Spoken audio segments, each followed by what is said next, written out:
Lakia Harris. All right. All right, good morning, everybody. Good morning, good morning, good morning, good morning. Let's clap it up for D Street giving us those 3 tips, right? Yes, open communication. Love it. All right, cool. So today I'm going to be going over the psychology of the impulse factors. The psychology. Now, when I was putting this concept together, I'm gonna tell you this. People call me creative. I'm very much innovative, meaning I create things with things that are already made. Okay. So this is not something that you haven't heard before necessarily. It's the same structure, but it's a deeper concept. And when I was putting this together, I was thinking of France specifically because he's very strategic. If you guys know anything, when I think about France, I always ask him, how did you get the drop? Right? Meaning, how did you get certain information or how did you identify certain things within OBS back early in his career? So when I was putting this concept together, I had that strategic idea in mind or ideology in mind, right? But before I jump into it, I need everybody's participation, right? Okay. So first thing I want you guys to do is I want you to tell me your favorite impulse factor, right? You can put it in the chat or no matter of fact, I'm going to have you guys tell me and I want you to tell me why. Okay. But before you do that, I'm going to give each person a name and I want you to tell us, the group, what Isani put greed. What impulse factor you think will move that person and why? So again, I want you to tell me your favorite impulse factor and why. And then I'm going to give you a name. And I want you to tell me why do you think that impulse factor would move that person the most or impulse that person the most, okay? So France, your name is Brandon Watkins. Michael Salazar, your name is Isani Burgess. Oh, dang, Fate was supposed to be here. All right, cool. And I'm gonna give Demetrius, I'm gonna give Shaq. Michael Reyes, you can have me. Okay. And I'll go first. Well, I'll just tell you guys my favorite impulse fact. Well, I'll wait. Actually, I'll wait. I'll go last. I'll go last. I'll go last. I'll go last. And I'm gonna have Isani go first since you submitted, your answer in the chat. So my favorite impulse factor? Mm-hmm. My favorite impulse factor is greed. I love using greed. You want to know why? Absolutely. 100%. I just feel like most people want to know what's in it for them and the value in what they're doing. So greed, I feel like, allows you to kind of frame, look, you're gonna get more bang for your buck. And I think in this day and age that resonates with a lot of people because everybody wants more, right? Like if I got one car, I want two. If I got $2,000, I want three. So I feel like, when you shape the product and you use greed, I feel like who could deny it? Like if you know how to really actually like frame it well and say it well, I feel like people can't say no. Like even if the rate is higher, like it doesn't matter. I just made you feel like you're getting the best thing since sliced bread. So that's why I like greed. Okay. Juice by that. Juice by that. Did I give you a name or I didn't give you a name? You said Michael Salazar had me, so I assumed that I had Michael Salazar. Is that how that works? No, it wasn't. But I just realized because we're at an odd number now, but it's okay. Yeah, you can have Michael Salazar. That works. Okay. So what impulse factor do you think will move? Like if Michael Salazar was your rep, what impulse factor would move, or if he was your customer, what impulse factor would move him and why? Knowing Michael Salazar and who he is, I'm gonna have to go with Jones effect. I don't know why, but I feel like the Jones effect for Michael Salazar will work for him. Why? I don't think he's a copycat, but I do feel like he would trust me more if people around that he knew or was familiar with also did it. Like I feel like he's the type of person that he'll find value in, okay, if my neighbor did it, this must be something good. Let me hear you out. Like I feel like he'll be more open-minded to it. So Okay. I don't know. Okay, I love that. Juice by that. Thank you, Isani, for sharing. Yes, one clap for Isani. Hey. Next we're gonna have Shaq. Shaq, who did you have? Or what is your favorite impulse factor and why? My favorite impulse factor is indifference. I love indifference because number one, I'm naturally indifferent. And a lot of times, like, especially in this day and age, people act like, you know, they have it all or they know it all, and it's something they can't learn anything. you see the power of educating just in this business, being in this business alone about energy. When we speak to customers on a day-to-day basis, most people don't know what we're talking about to the level that they should know what they're talking about. And when we educate them, we give them the information, they have an opportunity to make a decision if they want to go through with it or not. And for me, indifference in that moment is perfect, because when it comes down to it, it really doesn't bother me. I'm gonna get a sale on the next door anyway. But I think for the customer, it alters their whole mindset in terms of how they make this sale. It's an emotional thing, and I have somebody that's telling me, like, I just let you know all the truth, all of the benefits of the business, everything that's good, so many goods. But yeah, I'm also saying, like, this is not something that you have to do. If you don't want to do it, that's cool. So indifference would definitely be my favorite. And I didn't get somebody. I didn't give you a name either. Okay, your name is Demetrius, because I believe Demetrius has you. Okay. So for Demetrius, I would definitely have to go with one thing I know about Demetrius is he hates missing out on deals. That's a good one. I'm gonna go with fear of loss. Good. If I can create the environment that I can make him feel like he's missing out on something that everybody else is having, and even if not everybody else is having it, if I can just make him personally feel he's missing out on this one special thing right here that's never gonna come back around again, I feel like that I would be able to close Demetrius. Juiced by that. That is so good. And it's also funny. For you specifically, the impulse that you said, you actually lead through that energy. Like you lead with an indifferent. That's so crazy. Okay, perfect. One clap for Shaq. All right, cool. Let's go France Warba. My favorite impulse factor would definitely be the Jones effect. My whole pitch is surrounded around the Jones effect. Like I love when I'm with a tenant and the neighbor sees me with them, like just know I'm coming. Like I'm gonna relate the same exact person that I just signed up. Like my whole entire pitch is around the Jones effect. So I love the Jones effect. And I got Brandon. So I think if I was to lead Brandon on with sense of urgency, I feel like I'll be able to get him. Why? Brandon is a guy he's on the move.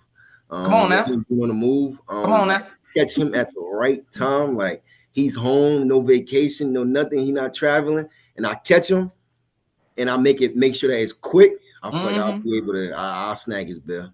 Woo, that's good. That is good. That is good. I love it. Okay, one clap for France. Spot on. And you said, okay, Brandon. I think my favorite one would be indifference, just because of that emotional attachment. And I think indifference is the only one where I don't have to create anything in order for you to move. I don't have to say it's just for you. I don't have to say the neighbors. Basically, it's like you can't catch me up in indifference. I don't have to say, oh, it's only 2 seconds. Like it's totally honest. Like it's really emotional attachment. It's totally up to you whether you get this. And I don't have to create something that you can validate in order for me to get the sale. Okay, and I didn't give you a name either? No. Jesus, that was terrible. Okay, Michael Reyes. No, Brandon, choose if you had to use an impulse factor for Michael Reyes. Oh, for Michael Reyes. Okay. Michael Reyes is often talking about money, so it's probably greed. He wants to know what's in it for him. You know what I'm saying? What he doesn't really matter. He doesn't really care about anybody else. What's in it for him? What can he get out of this time that I'm in front of his face? Like, make it valuable to him. So I would definitely say greed. Juice by that. Okay, one clap for Brandon. And who do we have left? We have Mike and Demetrius, right? Michael Salazar, did you go? Okay, Michael Salazar. All right, so Asani Birds, you are right. My favorite impulse factor is the Jones effect, right? It's very proven that people want to see other people do it first instead of them doing it their own self. So one thing that I do when I use Jones effect a lot, I use the neighbors, but I use a different technique since it's Technique Tuesday. I use my coworkers. That's why we work in the same block, and I use them. You see, they just speaking to your neighbor. Yeah, we're finishing up. That's what we're doing. So I use the Jones effect everywhere. You could probably use it with celebrities. Wait, you have your favorite celebrity? What's your favorite celebrity? Oh, Leo DiCaprio, for example, fan of renewable energy, right? So I use a lot of Jones effect when I'm in the field. So yeah, Asami, you're right. It is my favorite. So why is it?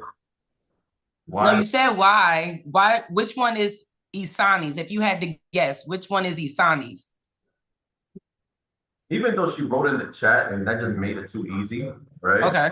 That just made it too easy. But I don't, if I was to not see that chat, I would have guessed a different impulse factor. Which one would you guess? I think it would be more to the fear of loss. Really? Yeah, it's something about like it's not knowing this person, but just probably analyzing this person or sensing this person and just seeing if I was to tell Asani, like if she goes shopping, for example, she goes shopping, she says, let's say for example, tied into like heels, right? Let's go to the heels. If I was to tell her the heels is two for $50, right? It used to be 100 for two. But if you see it for $50, you're more prolonged to buy it, wouldn't you? You'd be more prolonged to buy it because, of course, you're like, oh, I saw it for 100 and I see it for 50. Damn, I don't know if I should get it. Should I get it now or she's gonna go lower? So I feel like with Asani, I can use like the fear of loss. Fear of loss. Like, yo, this price is worth it used to be like this, but this price is now. You won't get it. Okay. Wait later.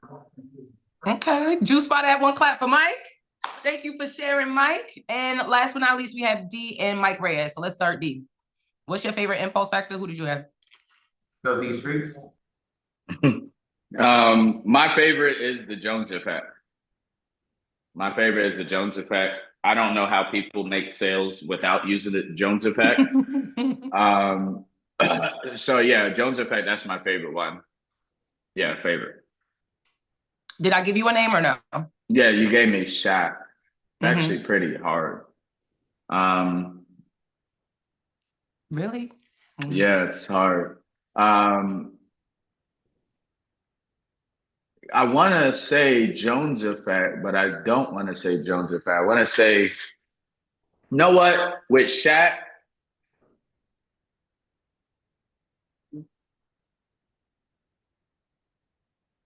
damn, this is hard. I would probably say, damn, qualification. I would have to, I would have to say, like limited qualification. Which one would that fall under the 5 impulse factors? What is that? That's fear of loss, right? Yeah, fear of loss. Limited resources. It would be limited qualification. I feel like Shaq is not going to do something just because everybody else is doing it. But he also, I don't think he has that greed in him as well, where what's in it for him.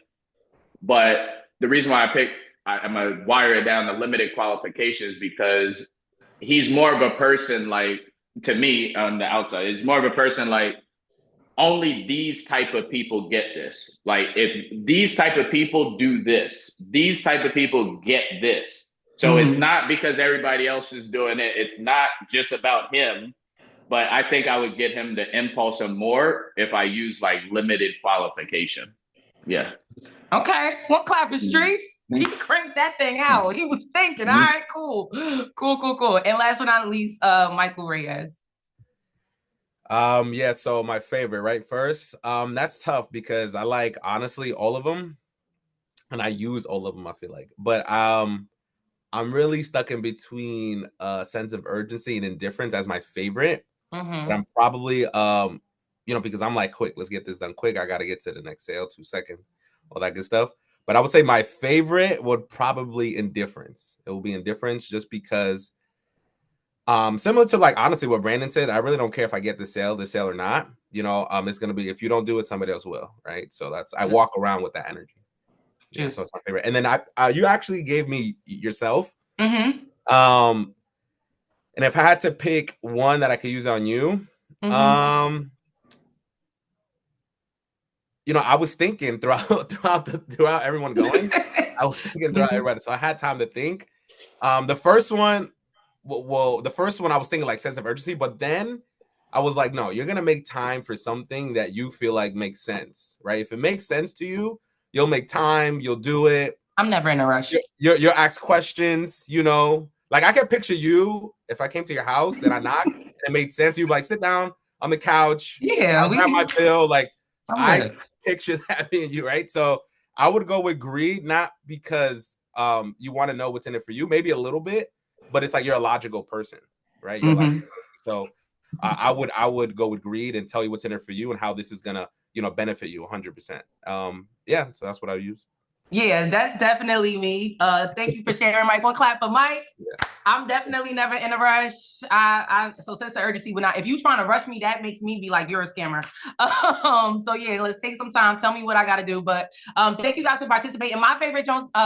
See, I was about to say it. My favorite impulse factor is the Jones effect. It's just the easiest to me. I'm really good with names and memorizing faces. So when I'm speaking to customers, I can always have something to reference to legitimize me being out there speaking to all the neighbors. So that's my favorite.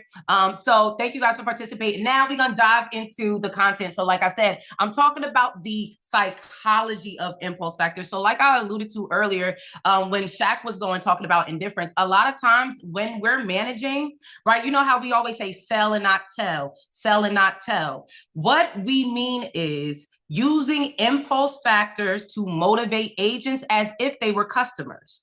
Using impulse factors on our agents every single day, right? So what I want us to do is, even though we have our favorite impulse factors, we should also be impulsing in other ways too. Naturally, like I said for Shaq, his is indifference. That's his favorite impulse factor. I can see that all over Shaq. I can see it all through his management style. I can see it all through his one-on-one. Like, as soon as he said it, I'm like, that makes sense, right? But the goal is to make sure that, just like when we learned in our managers meeting with Jose about learning styles, motivating styles is a thing, and it's all through impulsing, right? So let's jump into it. I'm going to share my screen really quick because I just want to show you guys this picture. Now, it's going to get a little scientific because, again, with psychology, what do we study? The brain, right? So I'm going to go over this really, really quick.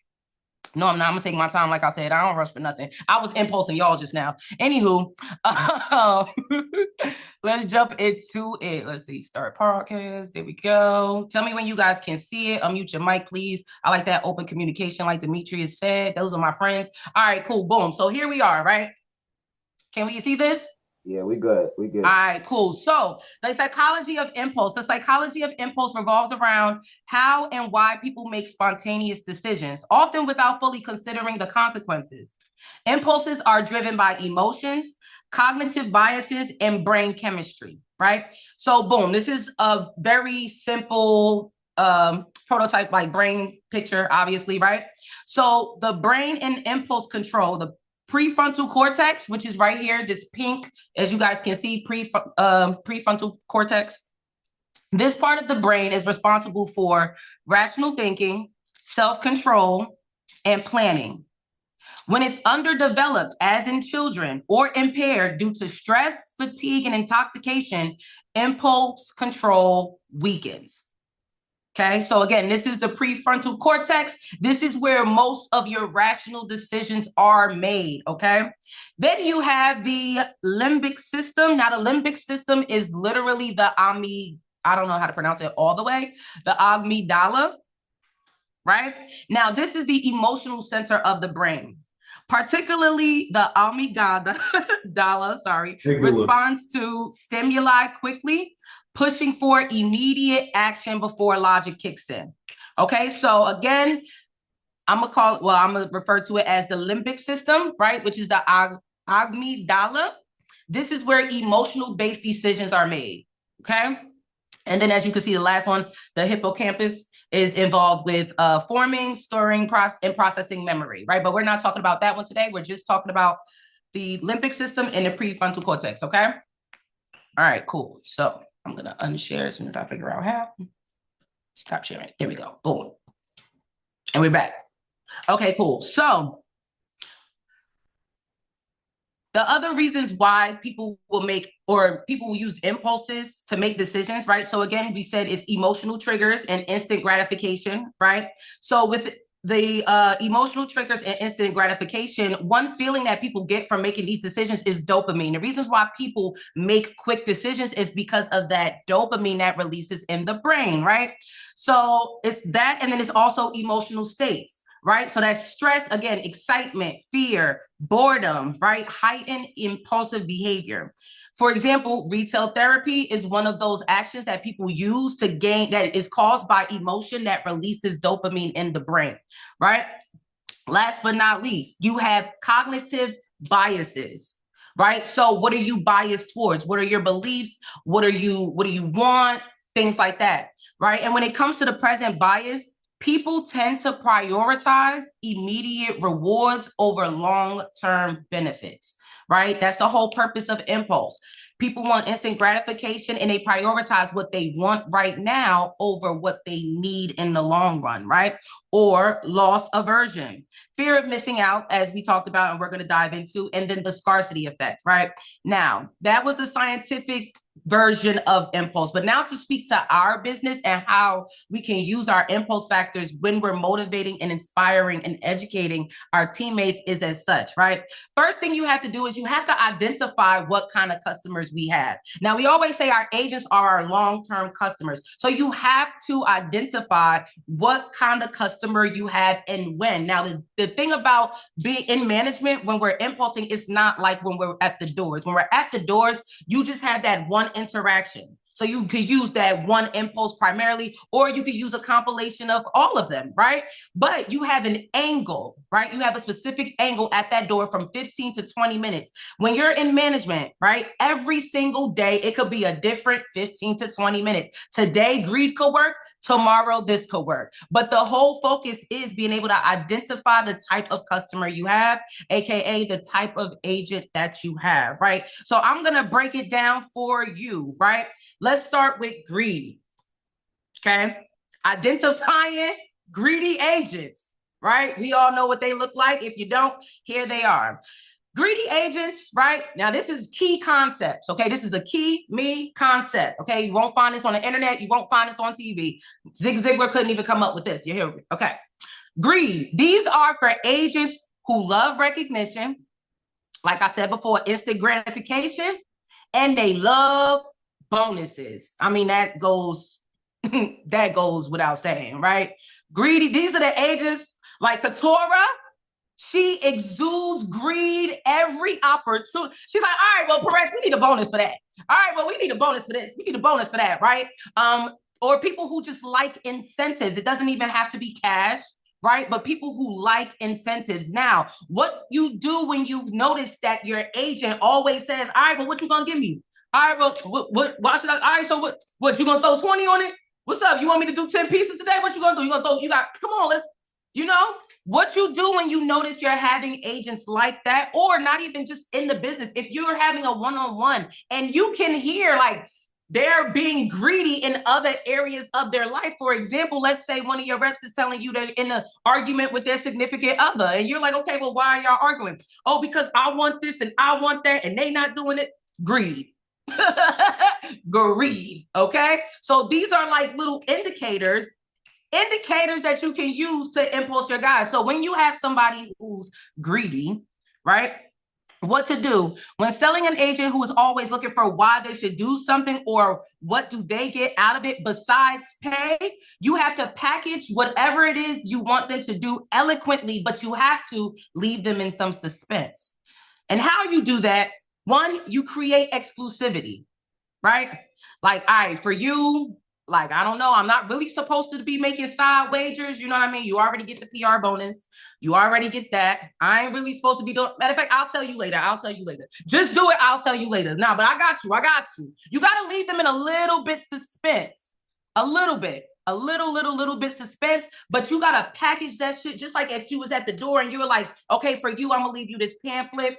For you, I'm going to leave you my phone number. For you, I'm going to leave you this juice. For you, I'm going to give you some headphones, whatever it is. The same way we do at the door. Yup, leave you with you. I got to pack a little hand sanitizer, I got a keychain. However you package it at the door with a greedy customer, that's what you do with your rep.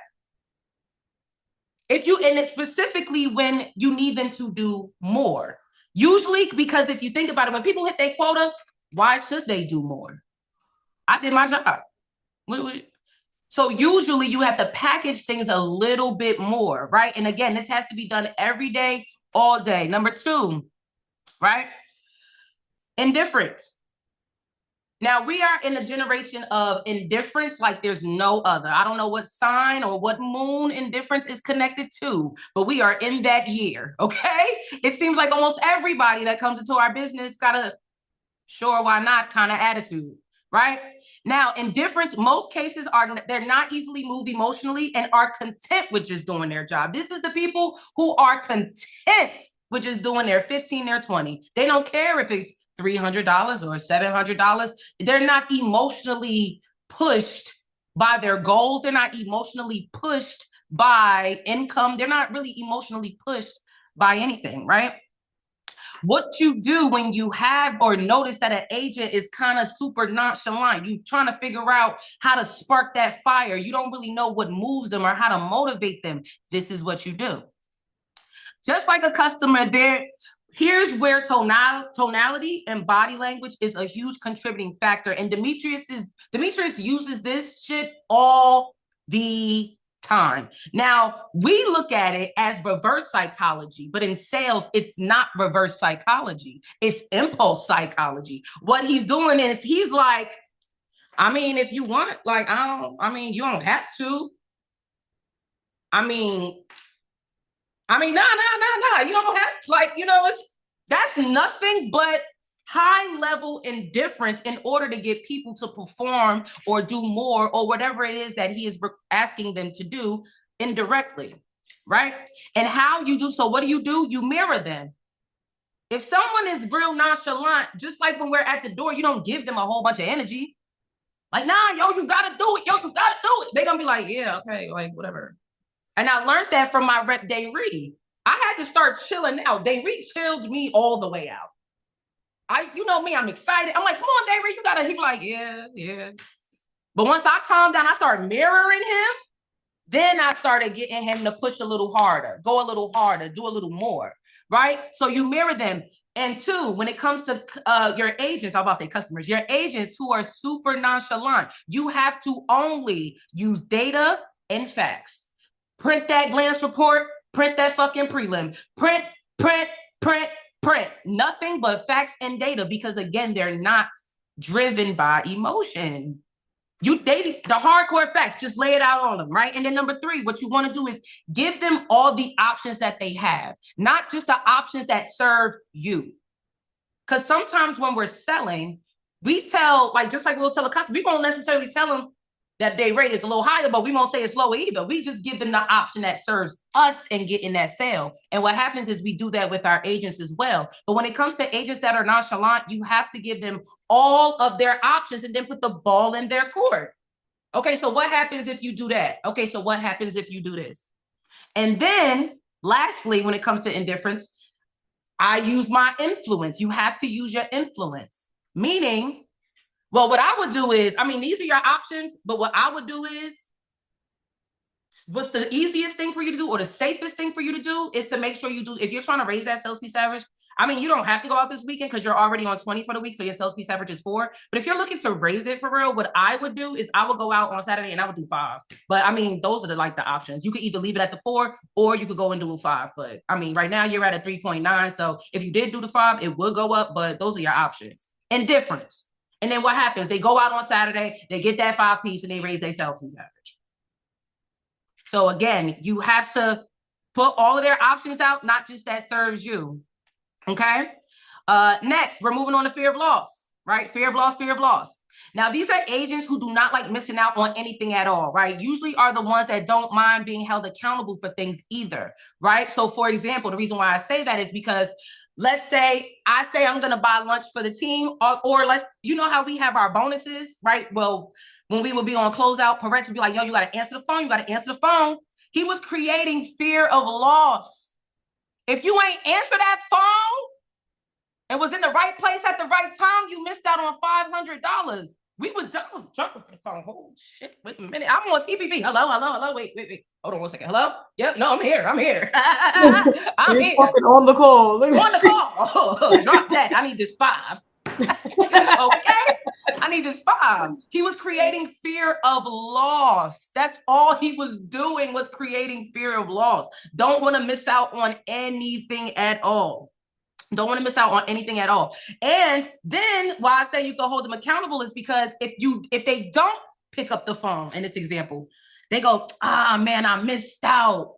I ain't pick up the phone. Yeah, you ain't pick up the phone. So again, people who focus on fear of loss, like they don't want to miss out. They're very easy to hold accountable because they take accountability for missing out. They genuinely feel bad for missing out. So it's super easy.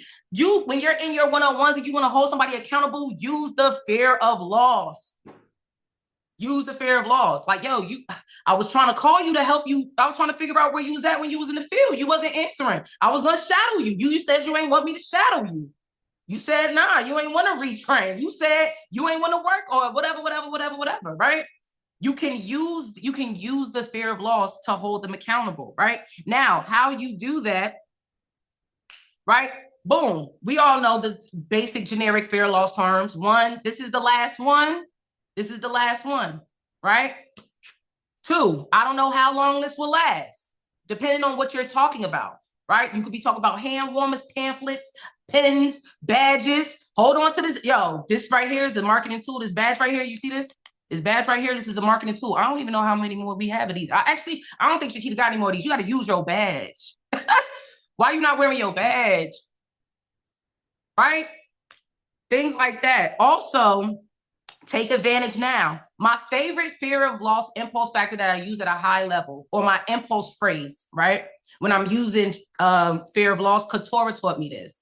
And she said, what would you do if Mpower closed tomorrow?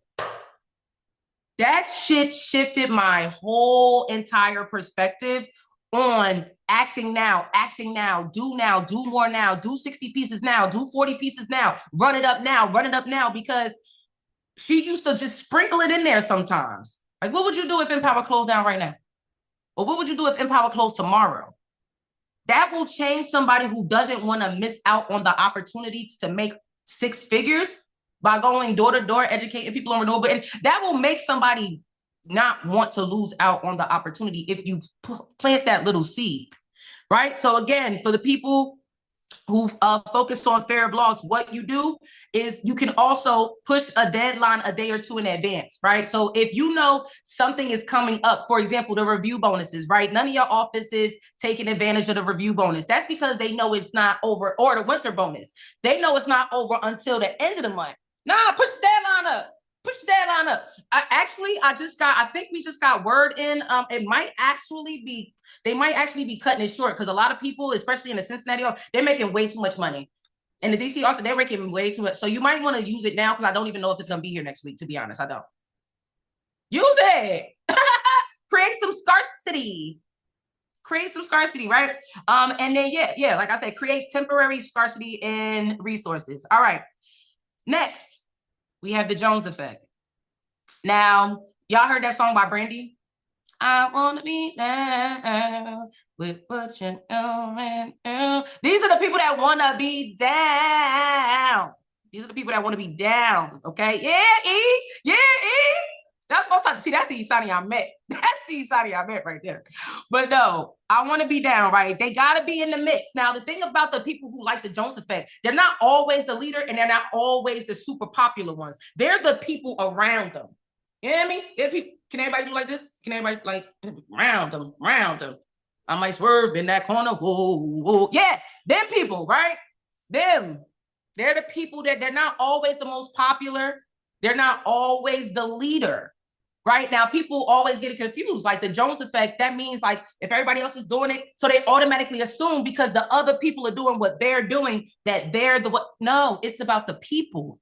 It's about the people, right? So when you have people like that, or you notice people like that, right? 1 second, here we go. The Jones effect, these are the people that want to be down, they got to be in the mix. Sometimes the more they can be the more popular agents, but not always, right? Also not always the leader. And they're more focused on who is involved than anything. Also, these agents are some people that require synergy to perform at their highest, right? And sometimes they come from bigger families too. So for example, the Jones effect for Demetrius, it moves him as well. If he didn't have plans to go to Applebee's after the managers meeting, but I'm like, nah, me, Brandon, Michael Salazar going, Faith said she coming too. Michael Reyes said he about to pop out. He gonna be like, all right, come on, let's go. If everybody's saying they going to Applebee's, even if he didn't have plans, even if he got to shoot over to wherever tomorrow, he'll make a little 30 minutes for a little beer, right? Make a little 30 minutes. It's everybody's doing it. So, and two, these are the people in your offices who like to work with specific people, right? Like, yo, can I buddy hop with so-and-so? That just tells someone like me that you need a certain level of synergy to operate in the field, or you could be BSing. So be on the lookout for that too. However, typically, if someone works well with someone else and they like, for example, people used to love being in Michael Salazar's sector, love being in his sector, love being in his sector, because he has a certain energy in the field. That's like Jones effect, right? So when you have people that's like that, like me personally, I don't like working with people in the field. I like having my own side because people like to feed off my energy. People want to come to me and tell me, yo, Key, I dropped the bill. I don't need to hear all that, right? So I don't like working with people exactly, Shaq. I don't like working with people in the field, but some people do. Another example, back in the day, Demetrius could have 4 people on one side. I go insane. I can't have 4 people bunny hopping on one side, but there's a certain synergy that some people perform well in, right? And that has to do with what everybody else is doing. So again, what to do when you have people who like to ride the wave, they got to be in the mix. They're with it if other people are on the same page. One, you use what they like, not other agents all the time. Because sometimes we get held in this space of, well, he did it and Beta Bay could do it and they could do it. That's comparison. We don't want to compare. We want to motivate and inspire and impulse. And the way that you do that is you have to use the people that they like. Who's to say that they even like Beta Bay? They don't even know. They don't have an emotional connection to Beta Bay. So it might not be as influencing as you think it is when you're trying to use the Jones effect to move them as well, right? So you should use people that they like. For example, I'd be like, well, and not only do you use the people that they like, you use family members. I also learned this from Demetrius. He was like, well, your mom works hard too every day, doesn't she? Doesn't you said you live with your grandma? Your grandma work every day still? She ain't retired yet? Yeah, see, this is the real thing. Everybody else is working hard. But you have to use people that they have personal connections to. And if not the people that they have personal connections to, people that they idolize. For example, Kai Cenat, he put in 100. I know he looks famous and he's young and he's fun, but he put 100% in his craft too, right? So when you're using this to motivate and inspire your guys, you have to not only use other agents in the company. Bump that. Get off of that. That's low level. High level, you use their, because again, emotionally driven. People make decisions from the prefrontal and the limbic. Emotional or rational. That's it. So if you could pull those emotional strings by using their families, the celebrities, their friends, then you can really push people to their highest limits, right? Lastly, when it comes to the Jones effect, you have to be specific in what the skill is that you're looking to do. So for example, you can't just say like when we're at the doors, oh, just like I did with your neighbors. Just like you did what with my neighbors? No, when you're in management, we have to say, your mom works every single day too, right? Doesn't your mom work overnight? What's that, 12 hours? Yeah, your mom works a long day too, right? Or didn't you tell me your brother, whatever it is you're looking to improve in or do, you have to speak to that specific skill and then use an emotional connection that they have, whether it's to a celebrity, a friend, or even if it's a product, whatever it is. Make sense? Make sense? Okay, cool. And then last but not least, sense of urgency, right? Now, these are the agents that will do anything you ask. It just got to be quick. Now, Franz, you was dead on. I was thinking about Brandon when I thought about this one, and I was thinking about Faith, right? These are all because these agents are also agents that have a social life outside of this. This ain't all they got friends, they travel, they do stuff after work. It got to be quick. It got to be quick. They'll do whatever you want. I'll run it. You want me to run a work okay, what do you want me to do? Okay. You want me to work the weekend? Okay, I only got an hour. I'm telling you now, I only got an hour. So one thing I've heard is on our management calls, a lot of people aren't going out on the weekends. That's because most agents are thinking it takes them longer to get a sale. So what you have to do when you have people who want to operate things quickly, and most of our generation now, this Gen Z, they want everything quick, right? Instagram, TikTok, everything is 6 seconds or less. Captivate me or get out my face, right? So you should be using sense of urgency as a primary impulse factor when it comes to this specific millennia that we in, right? So what you should do when you use, so again, agents will do anything you ask as long as it's quick. Usually agents that have a social life, they have fun, they travel, and usually this is an indicator too, they struggle with retention. If you have a JTL that's struggling with retention, that's probably because they're operating out of that impulse as well. So keep an eye out for that. That's an indicator as well. Now, what you should do is give them a time goal instead of a time restraint. So here's the difference. When we're at the doors, we tell a customer it takes 2 seconds. Sense of urgency is a false time constraint that we tell the customer that will allow us to have more time, right? We tell them it takes 2 seconds, but it takes 5 minutes. This, we want to do the opposite when it comes to our agents. We want to give them a time goal. What that does is it, one, challenges them, but it also builds their confidence in their capabilities because you believe it'll take them only this amount of time to get it done. How you do that is, when you're trying to coach people to go out on Saturday and Sunday, what you say is, listen, it should only take you about 2 hours to get 4 meters. That's it. I just need you to commit to 2 hours, not the whole day, 2 hours. What happens? The same thing like when people say that they're sick. We tell them to come in for a few hours and see how you feel and then go home if you need to. Do they ever go home? Hardly ever. In this scenario, it's the same thing on Saturday. Look, I just need you to commit for two hours. Boom, they get a little momentum though. Let them be on 6 pieces in 2 hours and see if they leave. Probably not. So you have to give them a time goal instead of a time restraint. Again, it boosts their confidence because they're like, oh, okay, yeah, like it should only take, okay, she thinks it'll, or he thinks it'll only take me about 2 hours. Okay, cool. All right, cool. Right? You give them a little confidence. And then it also challenges them because now they have a goal like, all right, I'm trying to get this done in 2 hours. I'm trying to get this done in 2 hours, right? Same thing like if people come to your office and they're not dressed well. Go home and change. Take 30 minutes, go home, change, come right back, be back in about 30. Be back about, it'll be real quick. Just run back home real quick before you even get settled in. Just run back home, put on a blazer, come right back. Boom. Nice and easy, right? So that's the sense of urgency. So remember, managers, all in all, when it comes to our impulse factors or the psychology of impulsing our agents, just remember that every day is not the same. Let's not get comfortable in using the same strategies with it. Let's shake it up a little bit, right? Let's shake it up and surprise them and also see what works. But this is a structure that we already have. We already know and love like the back of our hands, as we've seen in our earlier activity. But now let's use it at a very high level and let's be way more strategic when we're motivating and when we're selling our guys. Because the only difference between selling and telling is impulse. That's the only difference. If we didn't pitch with any impulse, we'll be telling the customers at the door the same thing, right? So let's remember to sell. Let's impulse. And I have a quote, but before the quote, just remember that we sell the problem that we solve, not the product.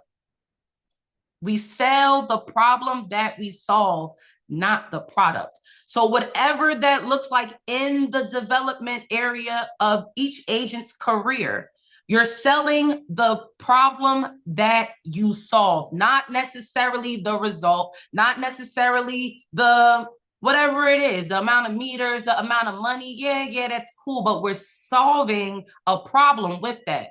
Right? Financial stability. Are we talking about financial stability? Are we talking about changing the lives of people's families? We're solving problems that are deeper than paycheck to paycheck problems, right? So let's make sure that we're selling the problem that we solve. And lastly, like I said, my quote, I got this from Roy Bartel. He is a director, and it's very simple because y'all know me. Simplicity is key, right? The best salespeople are the best listeners. Message, the best salespeople are the best listeners. And remember, most messages are unspoken. Like they say, what the young people say, what's understood ain't gotta be spoken. That's a real thing. Like that's a real thing. So you have to listen with your ears, listen with your eyes, and be strategic every single day while managing your team. And I promise you, if you use your impulse factors every single day, literally by knowing who your agent is, like knowing who they are, knowing what will work and using it, I promise you, you'll start to notice that people are doing more and more and more and more and more without you having to tell all the time. Juice by that? All right, cool. So with that being said, guys, that's my meeting. I hope you guys all have a great day. You can unmute your mic because we're gonna close out. We're gonna close out.